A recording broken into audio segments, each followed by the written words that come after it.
Good afternoon to all of you.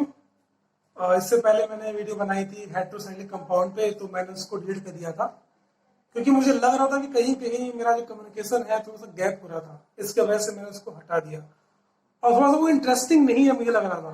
तो अब जो बनाऊंगा मैं इंटरेस्टिंग है आज वाला, इसे आप जरूर देखिएगा। तो दोस्तों, हमने बात किया था आपके सामने हेट्रोसाइक्लिक कंपाउंड के बारे में बात किया था कि ये क्या होते हैं, हेट्रोसाइक्लिक कंपाउंड क्या होते हैं ये। और उसके बाद बात किया था इसके एरोमेटिसिटी पे कि एरोमेटिक है कि नहीं है, हकल्स रूल फॉलो कर रहे हैं कि नहीं कर रहे हैं, और एरोमेटिक होते क्या है, कैसे पता करें कि ये हेट्रोसाइक्लिक कंपाउंड है। तो हम ये स्टार्ट करते हैं हेट्रोसाइक्लिक कंपाउंड।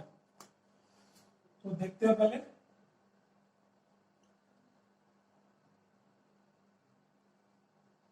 ये लिखा है हेट्रोसाइक्लिक कंपाउंड, थोड़ा शॉर्ट में है, समझ जाना पूरा। तो ठीक है, हेट्रोसाइक्लिक का मतलब होता है, हेट्रो का मतलब होता है अलग अलग। जैसे कि मैं लड़का वो लड़का, तो दोनों होमो हो गए। एक लड़का एक लड़की, दोनों हेट्रो हो गए। कहीं भी अगर मान लो 4-5 भेड़ है, उसमें बकरी घुस गई, तो वो क्या हो गए, हेट्रो हो गए। अगर 4-5 भेड़ी है तो क्या हो गया, होमो हो गए। ऐसा होता है। तो और साइक्लिक, साइक्लिक का मतलब होता है रिंग। तो जैसे कि मैंने बोला ये कंपाउंड, इसको बोलते हैं पायरॉल बोलते हैं इसको। अब ये क्या है, एक साइक्लिक फॉर्म में रिंग है। रिंग में नाइट्रोजन लगा हुआ है, सारे कार्बन है, ये कार्बन है, ये कार्बन है, ये कार्बन है, ये कार्बन है, एच एच एच एच। ये सारे का ये कार्बन लगे हुए हैं, carbon carbon carbon carbon nitrogen. ये एक इसमें नाइट्रोजन आ गया, तो ये क्या हो गया, हेट्रो हो गया। अगर मान लो मैं इसको ऐसे बनाता, carbon carbon carbon carbon carbon, तो इसको हम लोग हेट्रो नहीं कह सकते थे, क्योंकि ये हमारा सारे कार्बन ही है, तो फिर हो हेट्रो तो होगा ही नहीं, हो जाएगा। तो सिंपल सा इसका यही अंतर था कि हेट्रोसाइक्लिक कंपाउंड में कैसे अंतर है, यही है। और उसके बाद हेट्रोसाइक्लिक कंपाउंड के बाद एक और वर्ड आता है एरोमेटिसिटी। ये एरोमेटिक है कि नहीं है, और उसके लिए एरोमेटिक होने के लिए कुछ रूल्स बनाए गए हैं। थोड़ा सा मैं आपको बता रहा हूं क्योंकि वो भी इसी में आ जाएगा। पहला, कंपाउंड हमारा प्लेनर हो। दूसरा, sp2 हाइब्रिडाइज हो। तीसरा, ट्राइगोनल शेप हो, ट्राइगोनल। चौथा, हेजर्स रूल को फॉलो करे। पांचवा, रेजोनेंस हो, या फिर बोल सकते हैं इसको डिलोकलाइजेशन, डिलोकलाइजेशन। ये सब क्राइटेरिया अगर होता है तो हम उसको बोलते हैं हेकल्स रूल, उसको बोलते हैं एरोमेटिसिटी को फॉलो कर रहा है कंपाउंड, तब उसको हम लोग कंपाउंड को एरोमेटिक बोलते हैं। थोड़ा बहुत इसके बारे में भी हमें लिखना पड़ेगा क्योंकि हम पढ़ रहे हैं हेट्रोसाइक्लिक कंपाउंड। तो जो कंपाउंड हम बताएंगे पर्टिकुलर कंपाउंड, वो कंपाउंड एरोमेटिक है कि नहीं। जैसे अगर हम बात करें पर्टिकुलर कंपाउंड, जैसे मान लो कोई ले लिए, थियोफिन ले लिए हम लोग, थियोफिन। तो अगर हम बात करें थियोफिन की, तो ये हो गया हमारा थियोफिन। अब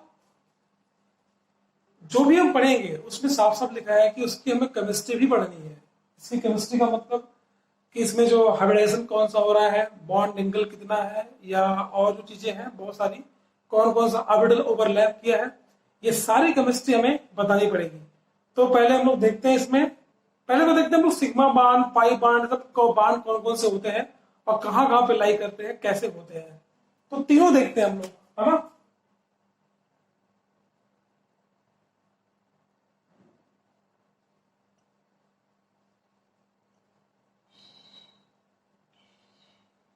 इसको बोलते हैं हम लोग, ये हमारा पायरॉल हो गया, ये हमारा थियोफिन हो गया, ये हमारा फ्यूरॉन हो गया। अब ये जो तीनों हमारे कंपाउंड जो आपके सामने जो दिख रहे हैं, ये कंपाउंड में बॉन्डिंग कैसी है, इसमें हाइब्रिडेशन कौन सा है, तो हम देखते हैं। ये जो H है वो सब में लगे हैं, तो हम सब में हमने H लगा दिया।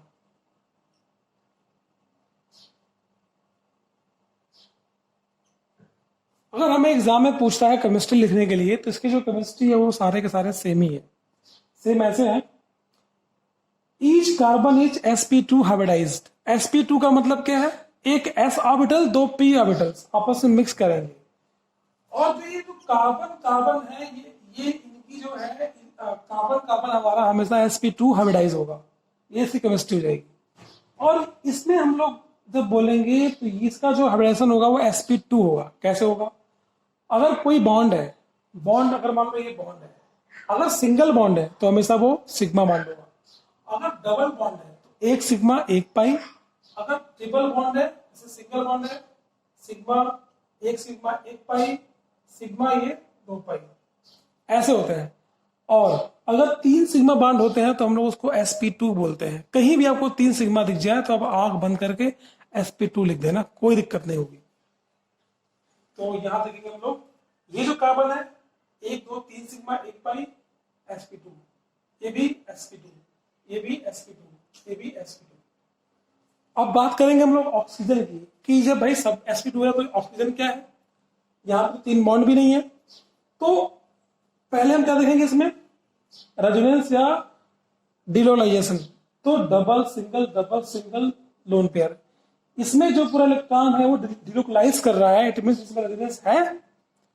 तो अगर कोई लोन पेयर ऑफ इलेक्ट्रॉन है, अगर वो रेजोनेंस में पार्टिसिपेट कर रहा है तो उसको हम लोग as a pi electron count करते हैं।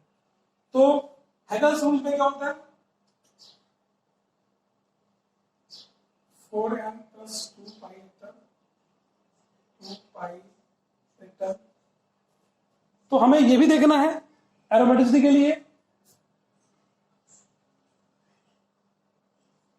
अब इसको देख लेते हैं, सबको देख लेंगे। तो ये अब इसमें हमारा ये कौन सा हाइब्रिडाइज होगा, अब देखो, एक तो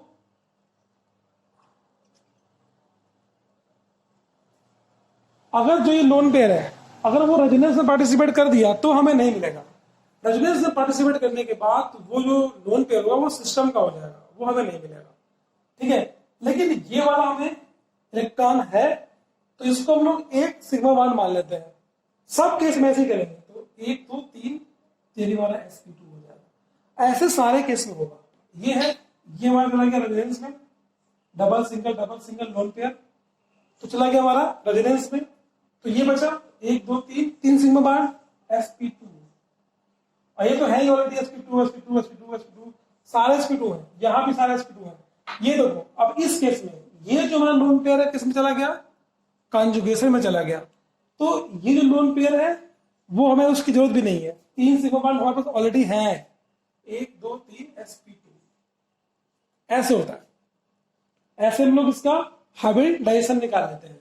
अब हम बात करेंगे एरोमेटिसिटी के हेगल्स रूल के बारे में बात करेंगे कि ये सब तीनों एरोमेटिक है कि नहीं।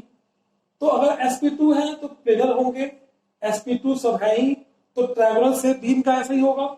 हेगल्स रूल को फॉलो कर रहे कि नहीं, बात इसकी आ गई, ये वाला करेक्ट है, बस ये रह गई। अब देखो, दिखाते हैं आपको, देखो इसमें कितने पाई इलेक्ट्रॉन है। अगर हम लोग 4n + 2 करते हैं पाई इलेक्ट्रॉन, अगर n = 1 मानते हैं, ठीक है, तो क्या हो जाएगा, 4 × 1 + 2 मतलब 6 पाई होना चाहिए। मतलब 6 पाई अगर होगा तो हमारे क्या है, ये हेगल्स रूल में आ जाएंगे। तो एक पाई, दो पाई, और एक हमारा रेजोनेंस में पार्टिसिपेट किया। जो हमारा लोन पेयर रेजोनेंस में पार्टिसिपेट करता है उसको ऐसे पाई बॉन्ड हम लोग मान सकते हैं, पाई इलेक्ट्रॉन मान सकते हैं। तो हमारा एक दो छह, दो एक दो एक दो, चार ये हो गए, दो ये हो गए, कितने हो गए, 6 पाई हो गए। तो हमारे क्या हो गए, ये हेगल्स रूल को फॉलो कर लिए। वैसे भी बच्चों मैं आप लोगों को हेगल्स रूल पढ़ा चुका हूं, थर्ड सेम में आपको मैंने बताया था। यहां एक बार फिर से देख लो हल्का फुल्का, ठीक है। तो इसको हम लोग नहीं काउंट करेंगे, इसको हम जो रेजोनेंस में पार्टिसिपेट करेगा हम लोग उन्हीं पाइलेक्ट्रॉन को काउंट करते हैं बस। सेम यहाँ पर भी है, इसे नहीं काउंट करना है, इसे काउंट करना है, और यहाँ तो है ही डबल, दो दूसरा दूसरा। तो ये जो तीनों कंपाउंड है वो सारे हमारे एरोमेटिक कंपाउंड है, एरोमेटिसिटी को फॉलो कर रहे हैं, हेगल्स रूल को फॉलो कर रहे हैं, इसलिए हमारे जो तीनों कंपाउंड है वो हमारे एरोमेटिक है। ये हमारी पहली बात हो गई। अब दोस्तों दूसरी बात देखते हैं। दूसरी बात ये कि इसमें ऑर्बिटल कौन कौन से हैं वो भी देख लेते हैं।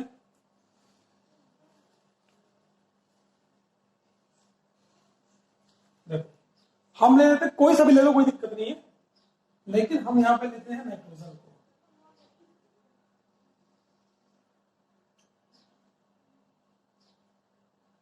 अब देखो जो हाइड्रोजन होता है उसमें एक इलेक्ट्रॉन होता है, तो हमेशा एस ऑर्बिटल में जाएगा। तो ये जो होगा हमारा एस ऑर्बिटल, वैसे ही एस ऑर्बिटल, वैसे ही एस ऑर्बिटल, वैसे ही एस ऑर्बिटल, वैसे ही एस ऑर्बिटल, ये सारे हमारे क्या हो गए, एस ऑर्बिटल हो गए।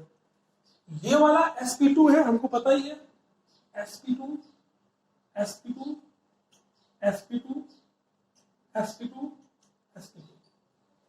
अब हमें इतना पता हो गया। अब हम इनकी केमिस्ट्री के बारे में बताएंगे। केमिस्ट्री के बारे में जब बताएंगे, सब में तीनों में करेंगे हम लोग काम, ऐसा नहीं कि बस एक में, तीनों में सेम दिखता है हमें। तो जो each carbon is bonded by carbon, carbon is bonded, है ना, each carbon is sp2 hybridise, है ना। और कार्बन कार्बन में जो कार्बन कार्बन के बीच में जो हाइब्रिडाइजेशन होगी वो sp2 होगी। मतलब ये C और C के बीच sp2 होगी, C और H के बीच sp होगा, ये S sp2s, sp2s होगा, sp2 yes, ऐसे होगा। इसकी केमिस्ट्री में हमें ऐसे ही लिखना है। और एक बार दोस्तों और जान लो, जो सिग्मा बॉन्ड होता है हमारा पाई बॉन्ड के हमेशा परपेंडिकुलर होता है, हमेशा होता है, क्योंकि जो सिग्मा बॉन्ड होता है वो हमेशा लिनियर होता है, और जो पाई बॉन्ड होता है उसमें तीर होते हैं, px, py, pz। तो जब भी जाएगा सिग्मा बॉन्ड, तो अगर ऐसे जाएगा तो पाई बॉन्ड उसको ऐसे परपेंडिकुलर ही निकलेगा। तो हम लोग बोल सकते हैं कि sigma bond lie to the perpendicular to the pi bond. एक वर्ड इसमें और डालेगा, ठीक है। कुछ इस तरह से इसका हो जाएगा केमिस्ट्री। और ठीक है, तो ऐसे हम लोग तीनों में कर लेंगे। अगर हम फ्लोरॉन की बात करें उसमें भी करेंगे, पायरोल की बात करें उसमें भी करेंगे, थियोफीन की बात करें उसमें भी कर लेंगे। सब में हमारा कंडीशन है नियर अबाउट सेम है, हल्का फुल्का चेंजेस है बस। तो ये वाली होगी। अब बात करते हैं हम लोग सिंथेसिस में। हम लोग स्टार्ट करते हैं थियोफीन। ये वाला रहेगा थियोफीन।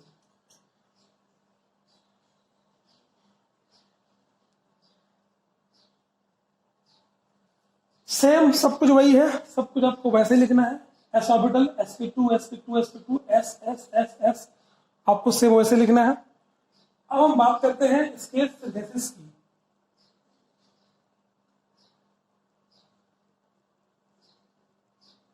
सिंथेसिस ये बनता कैसे है? तो सोडियम सक्सीनेट को लेते हैं हम लोग, सोडियम सक्सीनेट को लेंगे और P2S3 के प्रेजेंस में करवाएंगे, रिएक्शन करवाएंगे। ये हमारा CS2 CS2 CS2 COONA COONA, इसको बोलते हैं सोडियम सक्सीनेट बोलते हैं। इसका रिएक्शन करवाएंगे हम लोग P2S3 के प्रेजेंस में, हिट करेंगे यहाँ पे, तो हमारा बन जाएगा थियोफीन। हमें दो रिएक्शन कम से कम लिखना ही लिखना है, सिंथेसिस दो। दूसरा करेंगे हम लोग, दूसरा सिंपल सा ब्यूटेन ले लो, CH3 CH3 CH2 CH2 plus इसको करवा दो 4s से करवा दो, 600 डिग्री पे इसको हीट करवा दो। 600 डिग्री पे हीट करने के बाद हमारा बन जाएगा थियोफीन बन जाएगा। ठीक है दोस्तों, ऐसे करना है हमें थियोफीन का, ठीक है, इसे नोट कर लो आप। अब देखो, अब इसके रिएक्शंस के बारे में बात करते हैं कि ये कौन कौन से रिएक्शन देता है, कैसे कैसे रिएक्शंस होते हैं। रिएक्शंस के अलावा एक और चीज बताइए हमारी रेजोनेंस, वो भी आपको दिखाऊंगा मैं। पहले दिखाता हूँ रिएक्शंस कि कैसे होता है इसका रिएक्शंस। इलेक्ट्रोफिलिक सब्स्टिट्यूशन रिएक्शंस कैसे देता है, ठीक है दोस्तों, आपको जैसे दिखा रहा हूं मैं।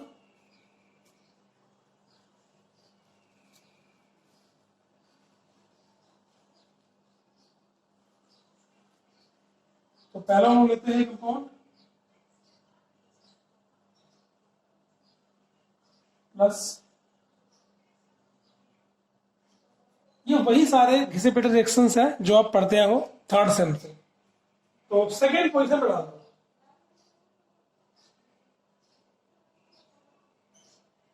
हो गया, टू ब्रोमोथियोफिन, सिंपल सा। इसको बोलते हैं हेलोजिनेशन। अगर हम लोग करवाते हैं रिएक्शन, अगर हम करवाते हैं नाइट्रेशन, तो हम लोग करवा देते हैं यहाँ पे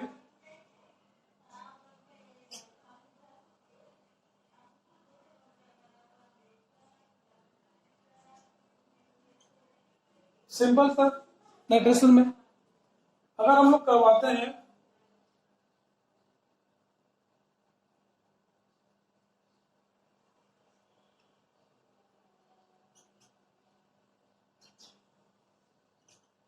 सल्फ्यूरेशन करवाते हैं, ठीक है, उसमें क्या है,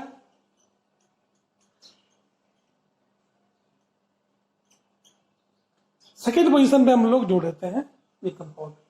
अक्सर दोस्तों आप लोगों ने देखा होगा नाइट्रोजन में हो गया HNO3 ले लेते हैं, है ना, ऐसे ही यहाँ भी ले लेते हैं, इस तरह से कुछ लेते रहते हैं।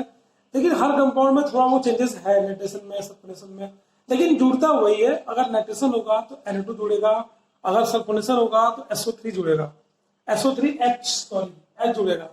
और अक्सर ये जो रिएक्शन होता है वो पायरिडिन के प्रेजेंस में होता है, लेकिन इसमें बुक में नहीं दिया था, यहाँ पे तो मैंने बस हीट किया है, बस ऐसे ही इसका रिएक्शन हो जाएगा, ठीक है।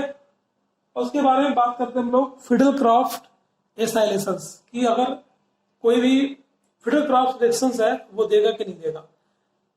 दोस्तों कभी कभी मन में बात आती है कि एसाइलेशन क्या होता है। एसाइल का मतलब होता है CO ग्रुप, COCH3 कंपाउंड का जुड़ना, दैट इज कॉल्ड द एसाइलेशंस, ठीक है। तो देखते हैं कैसे होता है वो।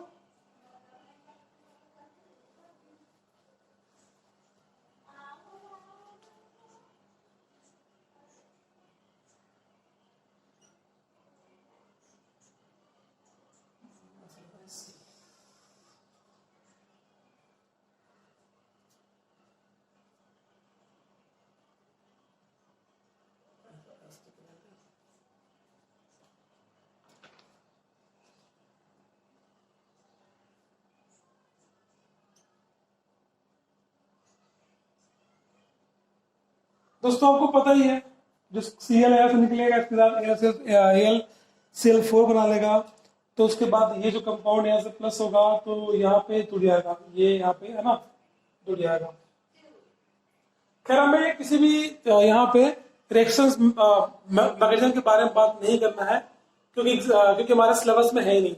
और अगर आपको रिएक्शंस देखना है तो थर्ड सेम में मैंने आपको पढ़ाया था, थर्ड सेम में वहां आप देख सकते हो।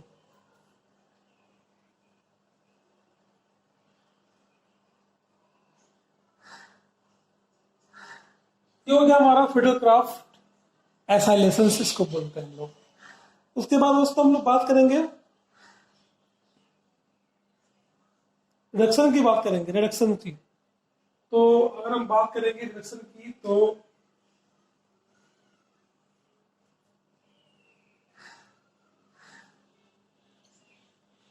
ये हमारा रिडक्शन का है।